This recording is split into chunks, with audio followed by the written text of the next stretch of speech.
Assalamu alaikum. My name's Sean McNulty and I'm a Pommy Muslim. So yeah, I get it in the neck from everyone. Look, I've been a Muslim for about 5 years or so. I'm married to a beautiful Syrian Arab woman by the name of Rafa. Between us we've got 6 beautiful children, half Arab, half Irish. They're our little Irabs. My wife, my children, and indeed my religion define who I am and how I behave in society as a whole. So my religion, my family are all very important to me. But you want to know what I believe my Australian values are. Well, let me tell you. Australian values. I think as long as you know the rules of cricket and you don't whinge too much, you're going to get on just fine. Look, I think every Australian has probably got a slightly different set of values. You know, Mohammed's got a different one to Skippy down at the beach, right? All different. But I think the one thing that does unite all of us is the fact that we are able to get along with pretty much everyone. We all muck in, we all do our bit. So you want to hear an experience about how I was able to challenge my prejudices and my preconceptions and all the biases and the like. Well, I don't think they come much bigger than actually finding a new religion.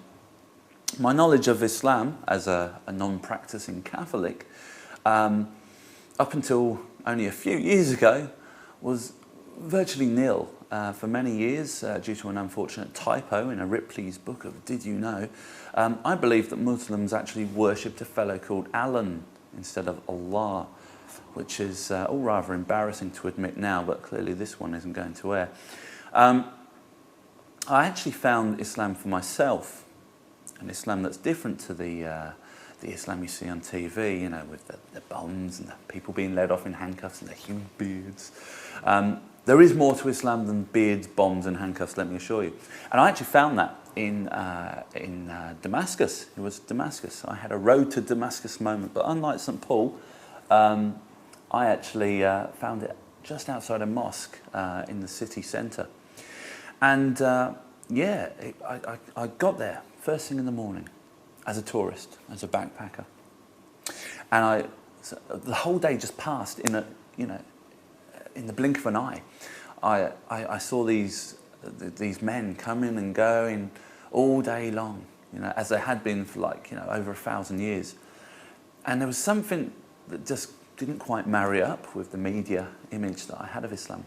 And it planted a little seed in me that started me off asking questions. When I actually got to Australia, I was living in Perth, and I was fortunate enough to actually move in with an Egyptian fellow at Curtin University. And he was someone who I could ask all of my stupid questions of. And he was someone who was actually a wonderful example of Islam. Someone whose hospitality, whose generosity, whose manners, whose respect for everyone was just phenomenal. And that was real Islam. This guy doesn't get up, he doesn't go on the news, you don't see him because he's quiet and he's humble. And that was my doorway into Islam. And that challenged everything.